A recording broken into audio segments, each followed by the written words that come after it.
طيب، أيها الإخوة والأخوات، نصل الآن إلى التنبيه السادس من التنبيهات المتعلقة بسنن الآحاد. قال المؤلف حفظه الله: لا يصح تصور ورود سنة ثابتة من جهة النقل أن تكون مخالفة للأصول المقطوع بها في دين الإسلام أو للقرآن أو الحديث المتواتر. وإن وجد شيء في الظاهر يدعى عليه ذلك فهو في التحقيق يرجع إلى واحد من أمور ثلاثة. Baik, kita perhatikan dahulu catatan ke-6 atau catatan terakhir dalam kitab kita ini yang berkaitan dengan sunnah ahad. Mu'allif mengatakan yang ke-6 yaitu tidak sah, tidak boleh membayangkan ada sunnah yang telah diketahui atau telah dinilai, telah ditetapkan kesahihannya dari segi penukilannya, yaitu dari segi periwayatannya dia sudah dinilai sebagai hadis sahih, tetapi mukhalifatan, bertentangan atau tidak sejalan dengan al-usul al-maqtu', yaitu pokok-pokok atau hal-hal yang merupakan fundamental di dalam agama Islam, ya, pokok-pokok, dasar-dasar yang menjadi prinsip-prinsip fundamental yang telah menjadi sesuatu yang absolut dalam agama Islam ini, atau bertentangan dengan Al-Quran atau bertentangan dengan hadis mutawatir. Tidak boleh kita berpikir seperti itu dan tidak bisa dibayangkan. Wa in wujida syai'un, apabila ada sesuatu yang secara sepintas atau secara zahirnya diklaim atau dikatakan ya seperti itu, yaitu sunnah ahad bertentangan dengan Al-Quranul Karim atau sunnah mutawatirah atau prinsip dasar dalam agama ini. Jika itu betul-betul terjadi, maka jika kita lakukan at-tahqiq, penelitian lebih lanjut, analisis yang lebih mendalam, maka ujung-ujungnya akan ditemukan bahwa hal itu terpulang atau terjadi karena salah satu dari 3 faktor berikut. Yang pertama adalah wujudi illatin khafiyatin min jihatin naqli. Ada illah atau ada cacat yang melemahkan periwayatan hadis tadi, tetapi khafiyah, illat yang tersembunyi, ya, illat yang menciderai penukilan atau keabsahan, kesahihan periwayatan hadis tadi. Hanya saja illat itu tersembunyi, ya, tidak nampak secara terang benderang, sehingga hanya orang-orang tertentu saja yang mampu mengetahui cacat itu, yaitu ulama-ulama hadis yang betul-betul telah mendalam atau berkecimpung lama dalam pengkajian hadis, sehingga hal-hal yang seperti itu bisa mereka deteksi dengan baik, walaupun yang lain tidak mengetahuinya. Misalnya ada seseorang, katakanlah Ahmad, ya, meriwayatkan kepada nama lain yang disebut dengan mungkin namanya Hasan. Nah, Hasan oleh kebanyakan ulama atau peneliti hadis yang dikenal hanya satu Hasan yang meriwayatkan hadis, dan dia adalah orang yang thiqah. Sementara ada Hasan lain yang juga meriwayatkan hadis dari guru yang sama, tetapi dia dhaif, ya. Tapi riwayat atau kemampuannya dalam meriwayatkan di hadis dianggap lemah, entah karena kepribadiannya atau kemampuan menghafalnya yang dianggap tidak mencukupi standar untuk disebut thiqah. Nah, kebanyakan ulama, ya, dalam hal ini misalnya, ya, ini kan tentang misal tadi, hanya mengetahui hadis dari Hasan yang pertama, padahal hadis itu diriwayatkan oleh Hasan yang kedua. Tetapi karena Hasan yang kedua ini tidak dikenal luas, maka orang menyangka itu adalah hadis yang diriwayatkan oleh Hasan yang thiqah tadi, padahal tidak demikian. Nah, ini contoh yang disebut dengan illatin khafiyatin min jihati an-naqli. Kemudian sebab kedua adalah adami idrakil ma'na al-maqsud bitilka riwayati walladhi yattafiq wala budda ma'al usuli as-sahihah, yaitu tidak mengetahui makna yang dimaksud oleh riwayat itu, walladhi yattafiq, dan dia itu titik temunya dengan hadis mutawatir atau Al-Quran yang lebih tinggi derajatnya dari sunnah ahad itu pada bagian mana. Artinya bahwa sesungguhnya sunnah ahad itu sejalan, ya, tidak bertentangan dengan Al-Quran, tidak bertentangan dengan sunnah mutawatir. Ada titik temu antara keduanya, akan tetapi titik temu itu tidak diketahui dengan baik oleh orang yang membaca hadis itu dan membandingkannya dengan Al-Quran atau hadis mutawatir.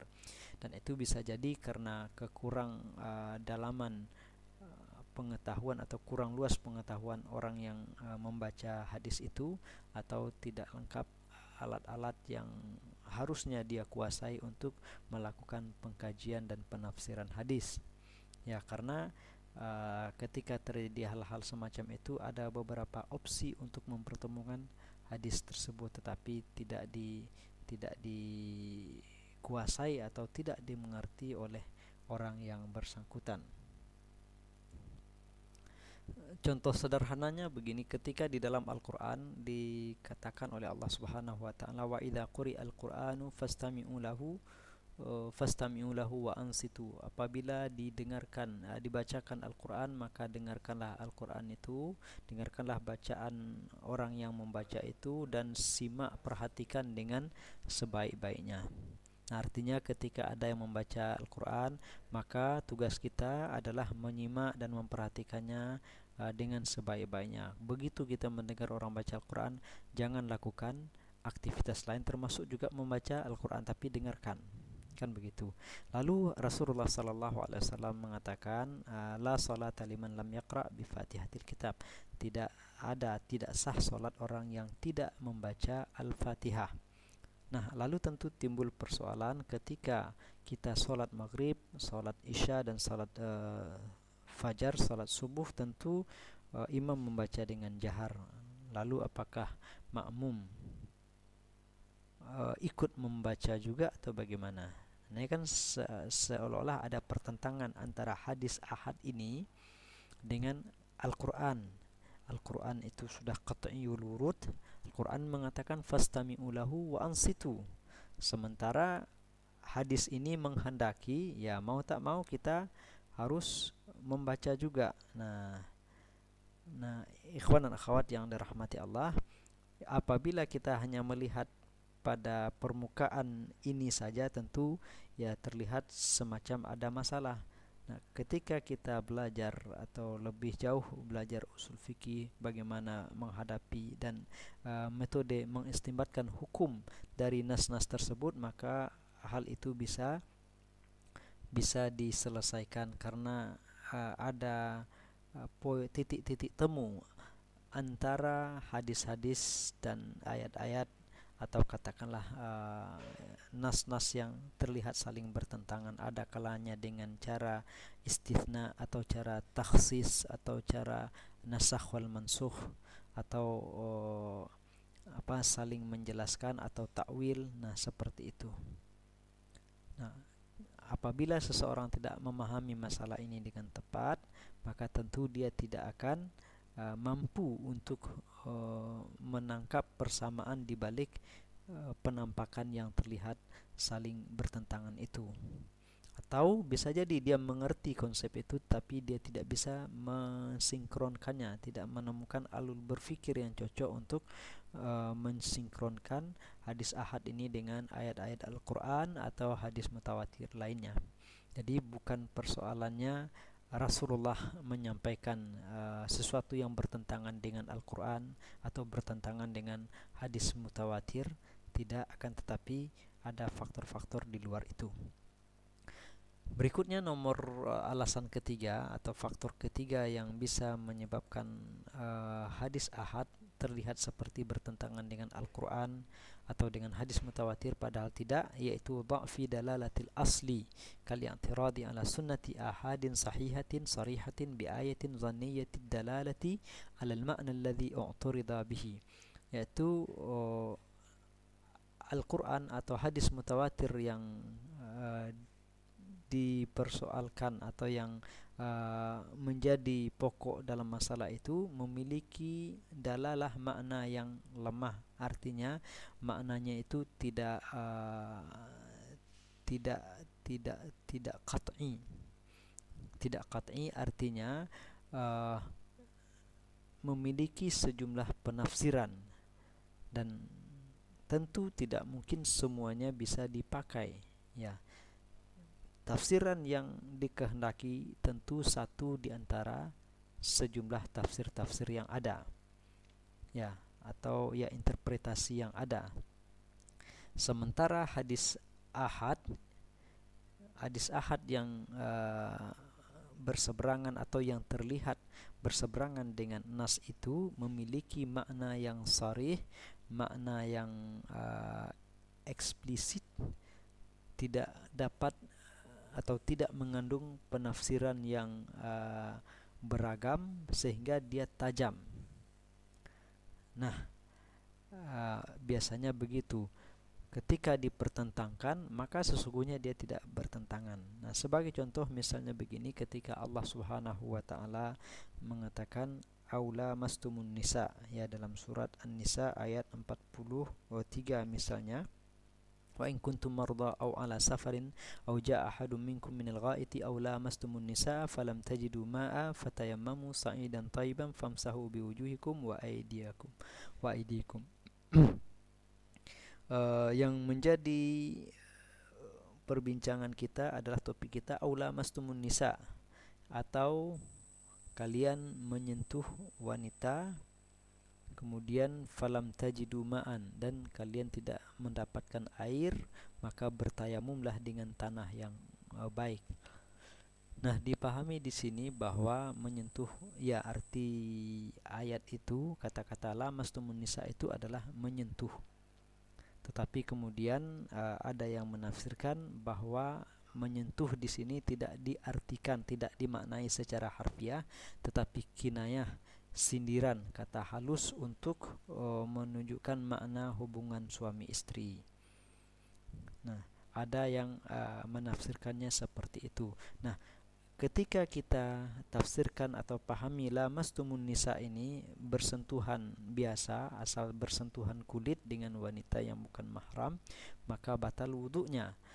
Nah, itu arti kalau lamastumun nisa diartikan sebagai makna biasa atau makna denotatifnya. Sementara Rasulullah sallallahu alaihi wasallam juga diriwayatkan pernah menyentuh Aisyah radhiyallahu anha, bahkan ketika beliau sholat. Kemudian juga Rasulullah pernah mencium Aisyah radhiyallahu anha ketika beliau hendak berangkat sholat atau hendak pergi ke masjid. Ini kan terlihat semacam pertentangan, padahal menyentuh wanita yang bukan mahram itu akan membatalkan wudu, dan Aisyah tentu bukan mahram Rasulullah, beliau adalah istri Rasulullah sallallahu alaihi wasallam. Nah, di sini praktek Rasulullah tentu menunjukkan menyentuh itu tidak membatalkan.